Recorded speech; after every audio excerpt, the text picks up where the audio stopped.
Первое стихотворение написала, мне было лет 8. Китайцы, японцы, корейцы, проснитесь. В единые рабочие полки объединитесь. И пусть завьется ваш красный флаг, капиталистов враг. И это было напечатано в журнале детском. Они вначале напечатали, а потом они поняли, что это вообще призывает черт знает к чему. И когда этот журнал вышел, мое стихотворение было заклеено. По-моему, это замечательное начало. Первые стихи на русском. А ведь родилась и провела все свое детство Нора Круг не на русской земле, а в китайском городе Харбине. Папа, поляк по национальности, женился на еврейской девушке и поспешил увести ее подальше от всевозможных угроз и волнений. В то время появилась возможность для работы на китайско-восточной железной дороге, где в 1920 году родилась Нора. Там был русский театр, там был университет. Все было по-русски. Это была русская колония фактически. Это был русский город на китайской земле. Китайцы были необыкновенно гостеприимны, относились к русским замечательно. Те, кто пошел на дорогу, значит, как говорили, белые мигранты, переметнулся в другой лагерь, они жили очень комфортабельно. Это вот мы были. Те, которые верили в белую идею, в рыцаря на белом коне, который приедет и освободит Россию, им было гораздо тяжелее. Но все-таки город был очень живой, и было много интеллигенции. Я бы сказала, большинство людей была интеллигенция русская. Как вспоминает Нора, целыми днями она лежала в саду под сливой и читала Бальмонта. В то время она была совершенно русским ребенком. Первые стихотворные строчки на английском появились позднее. Моя подруга нашла бойфренда португальца, который говорил по-английски. Она ко мне подбежала и говорит: слушай, я ему сказала, что я пишу стихи. Напиши стихотворение. Я говорю: я по-английски стихи не пишу. Ну, ты можешь. И я написала свое первое стихотворение для Любочки. Почему я стала писать по-английски? Потому что не было русского уха.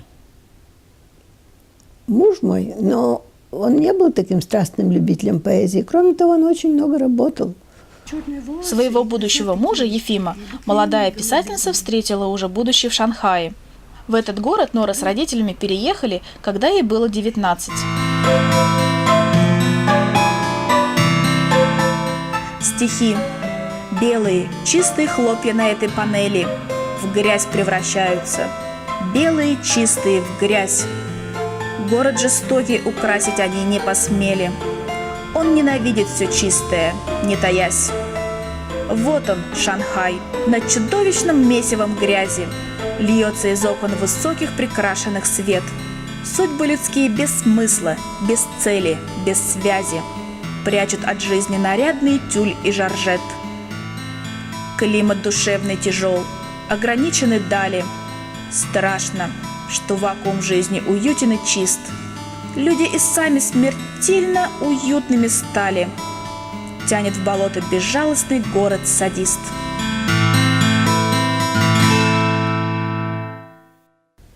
В Шанхае я работала в газете. Была «Русская мысль». Всегда эти газеты называются «Русская мысль», что-то в этом духе, которая была явно, существовала с помощью определенной. И я там... Она была еженеделка вначале. Человек, который был, так сказать, владельцем этой газеты официально. Денег у него не было, он всех уволил, я была прислугой за все. Это было неплохо, потому что это какой-то навык. Мне было 19 лет. И потом я позже, когда «Новая жизнь» стала такой хорошей большой газетой, если считать, что она была хорошая газета, то я там подвязалась как журналист, который писал о людях, о их... По-английски это называется «human rights stories». Журналистскую работу Нора Круг продолжает и в Гонконге. Почти 20 лет жизни здесь вылились в поэзию на английском. Когда мы переехали в Гонконг,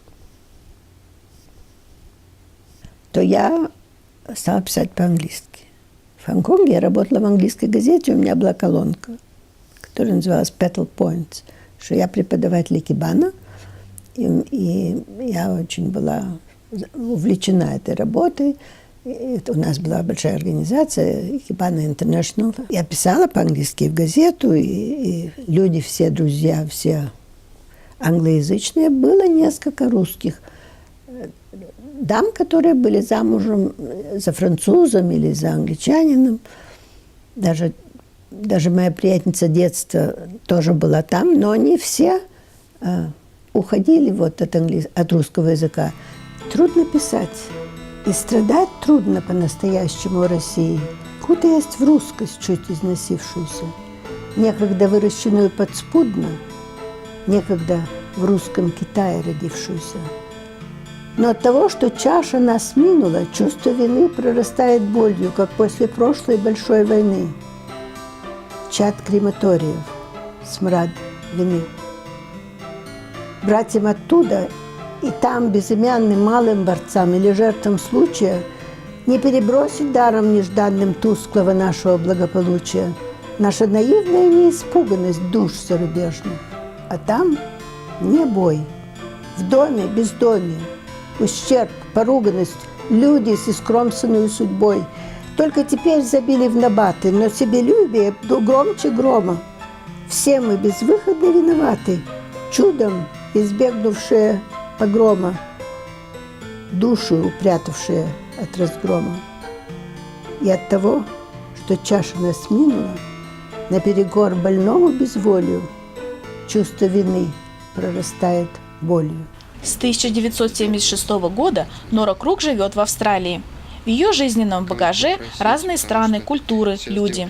Позади годы тревог и волнений за друзей и близких, многолетний страх и изгнание, трагические новости из СССР. И стихи, стихи, стихи. Неважно, на русском ли, на английском, одинаково прекрасные и искренние. Не могу сказать, что я писала по-русски более задушевные стихи, чем я писала по-английски, потому что это неправда. Я по-английски тоже писала такие слишком откровенные стихи, которые не для печати, но есть такие.